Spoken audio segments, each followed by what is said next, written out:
SSP जिला कोरंगी हसन सरदार न्याजी की हिदायत पर अमल दरामद करते हुए थाना जमान टाउन पुलिस का दौरान patrolling Korangi Bose park road के करीब 2 डाकुओं से मुकाबला। एक डाकू हलाक डाकुओं का दूसरा साथी पुलिस पर फायरिंग करता हुआ फरार हो गया। इस हवाले से मजीद तफसीलात जानते हैं कराची से हमारे नुमाइंदे जावेद महमूद अराई से। जी जावेद, क्या तफसीलात हैं आपके पास, बताइएगा। जी बिल्कुल, एसएसपी जिला कोरंगी हसन सरदार न्याजी की हिदायत पर अमल दरामद करते हुए थाना Zaman town SHO sub inspector Malik Aamir और तस्वीर मेल चौकी इंचार्ज हेड कांस्टेबल फैसल रहीम का दौरान पेट्रोलिंग घोष पार्क रोड के करीब डाकुओं से मुकाबला। पुलिस और डाकुओं के दरमियान दो तरफा फायरिंग के नतीजे में एक डिकेत हलाक साथी फरार हो गया। तस्वीर मेल चौकी इंचार्ज हेड कांस्टेबल फैसल रहीम के मुताबिक कोरंगी घोष पार्क रोड बुध बाजार वाले ग्राउंड के करीब 2 डिकेत शहरियों को लूट मार कर रहे थे।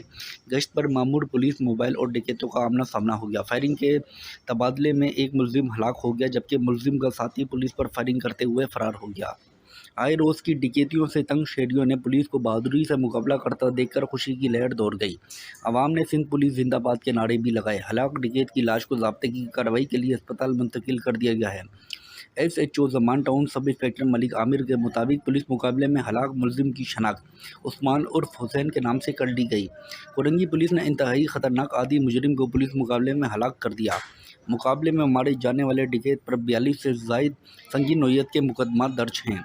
हलाक मुलजिम पर मोजको, बादराबाद, कोरंगी अवामी, कोरंगी सनती एरिया, गार्डन, सऊदाबाद, अल्फला और जमान टाउन में मुकदमा दर्ज हैं। जी।